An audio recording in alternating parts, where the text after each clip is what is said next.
1000 collection చేస్తున్నాడు, 100 పంపుతున్నాడు పైకి.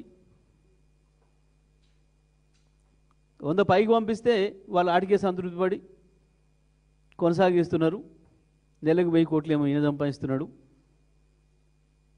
అని చెప్పి వాళ్ళు బాధపడుతున్నారు. నిజమే, తొక్కడం అలవాటే నీకు. పాపం తెలంగాణలో 10 ఏళ్ళు,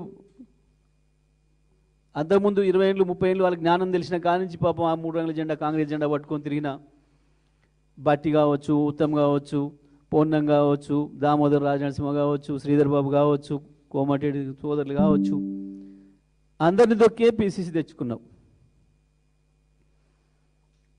దోపిడీ చేసి కలెక్షన్ చేసే పదవి నిలబెట్టుకుంటున్నాం ఇవాళ. నీకు తెలిసిన పదాలు గివే, నీకు వచ్చిన భాష గదే. తొక్కడం అనే ఆలోచన కనుక ఏ ఒక్క సెకండ్ కేసీఆర్కి వచ్చినా ఇవాళ నీ ఓడు అడ్రస్ తెలిసేది కాదు ఇవాళ ఈ రాష్ట్ర ప్రజలకి. తొక్కుడు అలవాటు లేదు మాకు, తొక్కుడు భాష ఎన్నడూ మాట్లాడలేదు మేము. కేసీఆర్ ఎన్నడూ అటువంటి రానియలే. ఏం చేసిండు జిల్లాకు అని అడిగితే, జిల్లా కావచ్చు రాష్ట్రం కావచ్చు, మా కార్యకర్తను ఎవరిని అడిగినా, జిల్లాలో ఏ అధికారిని అడిగినా, రాత్రి పగలు పనిచేసిన ఆనాటి అధికారులను అడిగినా 3 నిమిషాల సమయం ఇస్తే 300 నుంచి 3000 అభివృద్ధి కార్యక్రమాలు చెప్తారు నల్గొండ జిల్లాలో. మీ జానారెడ్డి కాన్స్టిట్యున్సీ, మీ ఉత్తమ్ కాన్స్టిట్యున్సీతో సహా, ప్రతిపక్ష నాయకులుగా ఉన్న మీ నియోజకవర్గాలతో సహా ప్రతి నియోజకవర్గంలో మేము చేసిన అభివృద్ధిని 3 నిమిషాలలో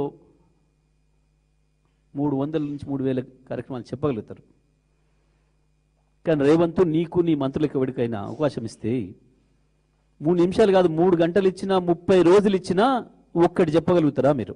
నల్గొండ జిల్లాలో మీరు ఏం చేసిండ్రు ఒకటంటే ఒక మాట గిది అని చెప్పడానికి.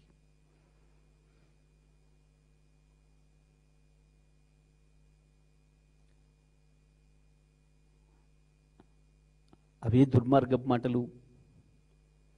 ఏంటిది? మనుషుల గురించి, ఎత్తుల గురించి, పొడుగుల గురించి ఎవడు మాట్లాడతాడు? అయితే సబ్జెక్ట్ లేనోడు మాట్లాడతాడు, లేదా సంస్కారం లేనోడు మాట్లాడతాడు. సబ్జెక్టు లేనోడు, సంస్కారం లేనోడు మాత్రమే మాట్లాడతాడు ఆ భాష. ఏం చెప్పాలి నువ్వు? కేటీఆర్ జిల్లాకు వస్తే ఇవన్నీ విమర్శ చేసిపోయింది, నా మీదకి ఇది అడిగిండు, నేను ఇది చేసినా లేదు, బీఆర్ఎస్ హయాంలో ఇది చేయలేదు చెప్పాలి. కేసీఆర్, కేటీఆర్, ఇతర బీఆర్ఎస్ పార్టీ నాయకులు ఎవరు మాట్లాడలేదు. నేను వ్యక్తిగతంగా నీ గురించి మాట్లాడలే,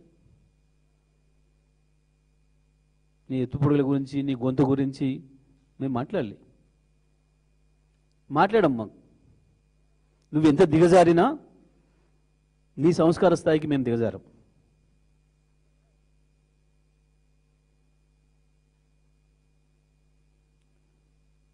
నిజమే, ఇవాళ జిల్లాలో వ్యవసాయ రంగం 2014కి ముందే ఇవాళ ఏముంది, ఏ రైతు నాటిగా చెప్తారు. నువ్వు చేసిన నిర్వాకానికి మళ్ళీ నాగార్జునసాగర్ ఎడమకాలువ రైతులు మళ్ళీ ఒకసారి పొలాలు ఎండబెట్టుకోవాల్సి వచ్చింది. సాగర్లో నీళ్లుండి అవతల నీ దోస్తు, నీ గురువు నీళ్లు తీసుకుపోతుంటే ఎడ్డగోలిగా కళ్ళప్పగించి చూసిర్రు. మళ్ళీ గత 60 సంవత్సరాలు ఏం జరిగిందో నాగార్జునసాగర్ ఎడమకాలువ కింద మళ్ళీ మీ దుర్మార్గ పరిపాలన వల్ల, మీ చేతగాంతనం వల్ల, నీ భావదారిద్ర్యం వల్ల, నీ గురువు దాస్యం వల్ల ఎడమకాలం మళ్ళీ ఒకసారి ఎండబెట్టింది. ఇప్పటికీ గోదావరి పైన సోయి లేకుండా ఉన్నారు. ఇక అవి మాట్లాడు. నిజమే, నిన్న ఎదురు చూసిండ్రు నల్గొండ ఆడపడుచులు కొద్దిమంది పోంగా మిగతా వాళ్ళు ఆ 2500 ముచ్చటామని చెప్తాడే వినిపోదామని ఆగినరు. లేదు సోయి. మా నల్గొండ యువత వాస్తవానికి గత ఎన్నికల ముందు ఇంటింటికి తిరిగి ప్రచారం చేసిండ్రు. అవ్వతాతల కాళ్ళు పట్టుకొని ఓట్లు వేయించిండ్రు. మీకు వచ్చిన 2000 చాలా కేసీఆర్ ఇచ్చినాయి, మాకు ఉద్యోగాలు వస్తాయి, మీకు కూడా 4000 చేపిస్తాము అని చెప్పి వాళ్ళందరూ ఎదురు చూసిండ్రు. మా ఉద్యోగాల గురించి ఏమైనా చెప్తాడేమో అని, మాకు 4000 పెన్షన్ గురించి ఏమైనా చెప్తాడేమో అని ఎదురు చూసిండ్రు. లేదు.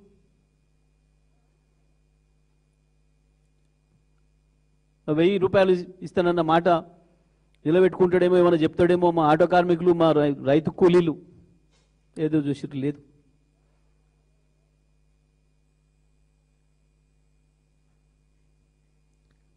కానీ ఇవన్నీ ఎక్కడ గుర్తు చేసుకుంటారో ప్రజలు, వీటి గురించి ఏడ మాట్లాడుకుంటా పోతారో అని చెప్పి గదే చేతవాగుడు, మళ్ళీ గదే రోత మాటలు తప్ప జిల్లా కొరగబెట్టింది ఏం లేదు. తెలుసు నల్గొండ జిల్లా ప్రజలకి. నిజమే, మూసి గురించి వెళ్ళి నిజమే మేము మూసి కంపుతోనే చచ్చిపోతున్నాము అని అంటే నీ నోటి నుంచి వచ్చిన కంపు ఇంకా దరిద్రం వాసన చేసిపోతుంది. ఆడ వచ్చినప్పుడల్లా మూసి కంపు మించిన కంపు కొడుతుంది నీ అసహ్య మాటల వల్ల.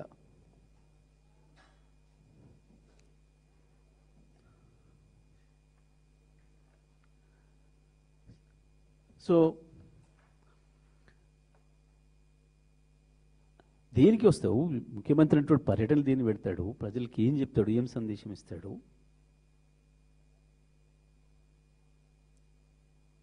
ఎస్ఎల్బిసి గురించి మాగినావు, పోయినసారి ఏం మాట్లాడినావో ఇప్పుడేం మాట్లాడినావో అందరికి గుర్తుంది జిల్లా ప్రజలకి.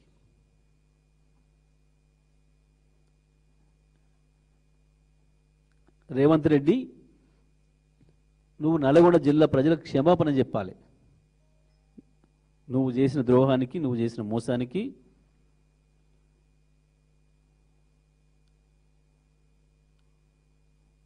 తొక్కితే నువ్వు కాంగ్రెస్లో, తెలుగుదేశం వాళ్ళు కాంగ్రెస్ వాళ్ళు దొక్కినామేమో, కానీ కేసీఆర్ గురించి మాట్లాడేటప్పుడు ఒళ్ళు దగ్గర పెట్టుకొని మాట్లాడడం నేర్చుకో.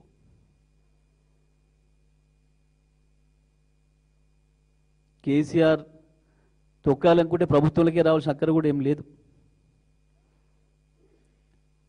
నిజమే, కేటీఆర్ పర్యటన మీద ఏడుస్తున్నావు.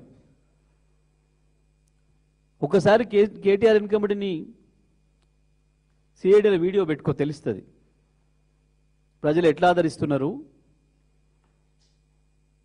దారెంబడి పోతుంటే కార్లో పోయేటోళ్ళు కావచ్చు, బస్సులో పోయేటోళ్ళు కావచ్చు, ఆటోలో పోయేటోళ్ళు కావచ్చు, మోటార్ సైకిల్ మీద పోయేటోళ్ళు కావచ్చు, భార్య పిల్లలతో పోయేటోళ్ళు కావచ్చు, హాయిగా వచ్చి ఎట్లా విజ్ చేస్తున్నారు, ఏ రకంగా ఫోటోల కొరకు అడుగుతున్నారు. హైదరాబాద్లో పోతుంటే అపార్ట్మెంట్ల నుంచి వెళ్ళి ప్రజలు ఎట్లా, మహిళలు ఎట్లా బిహేవ్ చేస్తున్నారు, మళ్ళీ మీరే రావాలని. నీ పర్యటన ఒకసారి చూసుకో, నేను నల్గొండ పర్యటన చూసుకో. నీ కాంగ్రెస్ కార్యకర్తలే అసహ్యంగా తిట్టుకుంటూ పోయినారు నీ గురించి. మళ్ళీ ఎట్లా వస్తారా ఈడికి జిల్లాకు అనుకుంటూ పోయినారు. నీ ఎమ్మెల్యేలు భయపడే పరిస్థితికి వచ్చిండ్రు.